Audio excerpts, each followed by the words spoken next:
Meet Father Cyril Axelrod. He is one of only 13 deaf-mute priests in the world, and he came to Rome for a conference at the Vatican on the deaf-mute community around the world.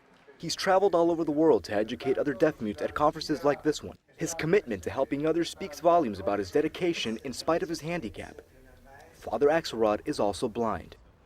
Yeah, it's very important for me to be here.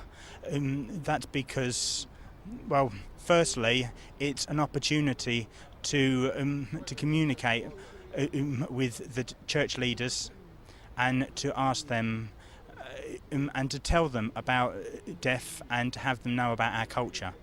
The second reason is to encourage everybody, the deaf and hard of hearing priests, because of the difficulties in their life, is to encourage them and to give them hope and patience so that they can continue their pastoral work to the deaf.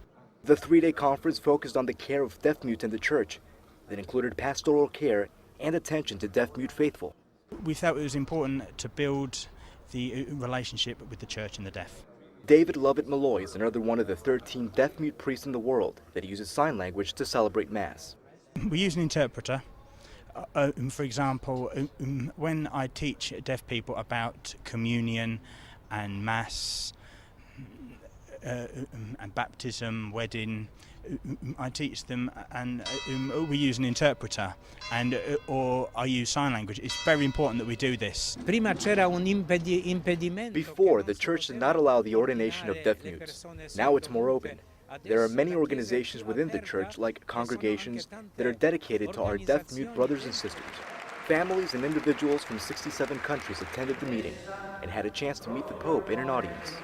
There are some 1,300,000 members of the Catholic Church worldwide that are deaf. The goal of this conference is to give a voice to this important minority and to foster a comfortable niche for them in the church.